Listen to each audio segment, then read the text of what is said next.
दोस्तों, आज की यह वीडियो बहुत खास होने जा रही है क्योंकि आज की इस प्रस्तुति में हम आपको घर में होने वाले झगड़े व कलह क्लेश के पीछे छिपी असल सच्चाई और कारण के बारे में बताने जा रहे हैं, जिसे अगर आपने सही से जान लिया तो आप उन्हें सावधानी से बहुत हद तक कम कर सकते हैं। प्रिय दोस्तों, प्रत्येक मनुष्य अपने जीवन में चाहता है कि वह सदैव हर कीमत पर आगे बढ़े और कामयाबी की सीढ़ियां चढ़ता चला जाए। इसके लिए वह पूरी लगन से मेहनत करता है, परंतु इसके बाद भी जीवन भर गरीबी के चंगुल में फंस के रह जाता है।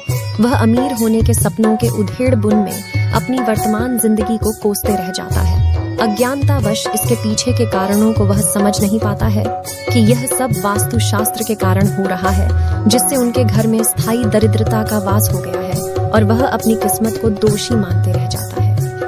आइए इस और इसके पीछे के कारणों पर विस्तार से चर्चा करें। घर किराए पर लेते टाइम या अपना घर बनवाते टाइम वास्तु का ध्यान न देना दरिद्रता को आमंत्रित करने में बहुत बड़ा योगदान दे जाता है। वास्तु शास्त्र का ध्यान न देने से वहां वास करने वाले सदस्यों के बीच विचार दोषपूर्ण हो जाता है, फिर उनके बीच कला होने लगती है। जैसे ही यह स्थिति उत्पन्न होती है तो माँ लक्ष्मी उस घर रूठ जाती है, जिसके फल स्वरूप गरीबी अपनी जड़ जमा लेती है। सनातन धर्म के 18 पुराणों में से एक गरुड़ पुराण में भगवान विष्णु और गरुड़ के बीच बातचीत का वर्णन है, जिसमें धर्म से जीवन जीने की कला, मृत्यु, अंतिम संस्कार और पुनर्जन्म से संबंधित बातों का जिक्र किया गया है। इस पुराण में भगवान विष्णु ने बताया है कि वे कौन कौन से कर्म हैं जिसकी वजह से मनुष्य के जीवन में दरिद्रता आती है। पहला, रसोई घर में झूठे बर्तन।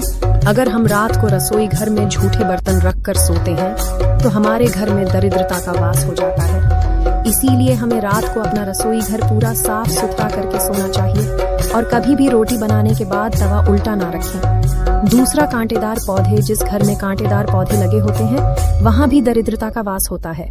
इसी हमें कांटेदार पौधे जैसे कि गुलाब, केटस आदि पौधों को घर से बाहर लगाना चाहिए। तीसरा, गृह क्लेश। जिस घर में गृह क्लेश रहता है उस घर में भी दरिद्रता का वास होता है। इसीलिए घर में लड़ाई झगड़ा नहीं करना चाहिए, हमें आपस में मिलजुल कर रहना चाहिए। चौथा, दीपदान। जिस घर में संध्या के टाइम अंधेरा रहता है और दीपक नहीं जलता वहां पर भी दरिद्रता का वास होता है। को एक बार हमें पूरे घर में प्रकाश करना चाहिए और भगवान का भजन करना चाहिए। पांचवा, सफाई। जिस घर में गंदगी रहती है वहां भी दरिद्रता निवास करती है, इसलिए अपने घर में पूर्णतया सफाई रखनी चाहिए और कहीं भी जाले इत्यादि नहीं लगने देनी चाहिए। छठा, मैले वस्त्र धारण करना। गरुड़ पुराण के अनुसार जो लोग मैले वस्त्र यानी गंदे कपड़े पहनते हैं कि देवी लक्ष्मी उन्हें त्याग देती है, इसलिए हमें रोजाना स्नान करके सदैव स्वच्छ वस्त्र धारण करना चाहिए। स्वच्छ रहने वाले पर माँ महालक्ष्मी की कृपा सदैव बनी रहती है। सातवां, साफ सुथरा मंदिर। जिस घर में पूजा का स्थान साफ सुथरा नहीं होता वहां भी दरिद्रता वास करती है, इसीलिए हमें अपने पूजा स्थल को सदैव साफ सुथरा रखना चाहिए। आठवां, सूर्य निकलने के बाद उठना। जो लोग सूर्य निकलने के बाद उठते हैं वहां भी दरिद्रता वास करती है, इसीलिए हमें प्रातः काल उठना चाहिए, क्योंकि देर से उठने पर माता लक्ष्मी हमसे रूठ जाती है। नौवां, सूर्यास्त के टाइम भोजन। जब सूरज ढलने को हो या कहे दिन और रात के ठीक बीच का समय, तो याद रखें इस टाइम कभी भोजन ना करें। साफ कहा जाए तो भोजन या तो 5:30 से पहले करें या फिर 7 बजे के बाद। 10वां, गरुड़ पुराण के अनुसार जो मनुष्य स्वभाव से आलोचक हो, अर्थात वो सदैव किसी दूसरे मनुष्य की कमियां निकालता हो और दूसरों के बारे में बुरा बोलता हो, माता लक्ष्मी उससे नाराज हो जाती है। दूसरों पर बेवजह चीखने, चिल्लाने या गुस्सा होने का स्वभाव हो तो इससे भी जीवन में दरिद्रता आती है। दरिद्रता के मूल कारण का वैष्णव साहित्य के अनुसार अलक्ष्मी, जो दुर्भाग्य और दरिद्रता की देवी हैं, वो लक्ष्मी जी की जुड़वा बहन बताया गया है। हम सब यह तो अच्छे से जानते हैं कि लक्ष्मी जी समुद्र मंथन से प्रकट हुई थी, पर यह बहुत कम लोगों को मालूम होगा कि लक्ष्मी जी के साथ एक देवी और प्रकट हुई थी, जिनको हम अलक्ष्मी के नाम से जानते हैं। लक्ष्मी ऐश्वर्य, सुख, समृद्धि की देवी है और अलक्ष्मी दरिद्रता, चरित्रहीनता, दुर्भाग्य, दुख की देवी है। लक्ष्मी जी हर किसी को मीठा एहसास करवाती है, इसलिए इनका संबंध मिष्ठान से है और उनकी बहन अलक्ष्मी का संबंध खट्टा, तीखा, कड़वा से है, इसलिए शुभ अवसरों पर मिठाई खाकर मुंह मीठा किया जाता है। और घर को बुरी नजर और दरिद्रता से दूर करने के लिए घर के बाहर नींबू और मिर्च टांग दी जाती है। जी घर के अंदर जाकर मिठाई खाती हैं और अलक्ष्मी जी घर के बाहर नींबू और मिर्ची खाकर संतुष्ट होकर चली जाती है।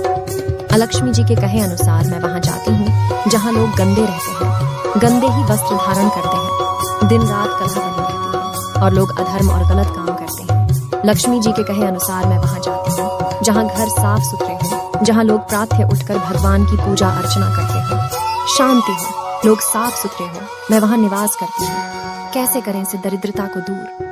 मानव जीवन में रामायण जैसे पथ प्रदर्शक का अत्यधिक महत्व है। एक आदर्श, सदाचारी, शिष्टाचारी, शांतिपूर्ण तथा मानवता का जीवन जीने हेतु रामायण का स्वाध्याय अति जरूरी है। ऐसा माना जाता है कि जिस घर में रामायण का पठन पाठन या श्रवण होता है तो ऐसे घरों में किसी भी नकारात्मक ऊर्जा का वास नहीं होता और दरिद्रता उसके चौखट से ही भाग जाती है। सनातन शिक्षा चैनल आपसे रामायण पढ़ने की विनती करता है। दुर्गति नाशन, अज्ञानता नाशिनी, प्रज्ञा भावना, भय नाशिनी दान दरिद्रता को नष्ट कर देता है। शील स्वभाव से दोहकों का नाश होता है, बुद्धि अज्ञान को नष्ट कर देती है तथा भावना से भय का नाश हो जाता है। उद्योगी नाशती, पात मौन उद्यम से दरिद्रता तथा जप से पाप दूर होता है। मौन रहने से कलह और जाते रहने से भय नहीं होता। आपके यहाँ लक्ष्मी का स्थायी वास हो और दरिद्रता आपके घर से कोसों मील दूर रहे। इसी मनोकामना के साथ अगर आपको मेरी यह प्रस्तुति पसंद आई हो तो कृपया हमारे इस वीडियो को लाइक अवश्य कर दें और साथ ही साथ चैनल को सब्सक्राइब करना ना भूलें। धन्यवाद।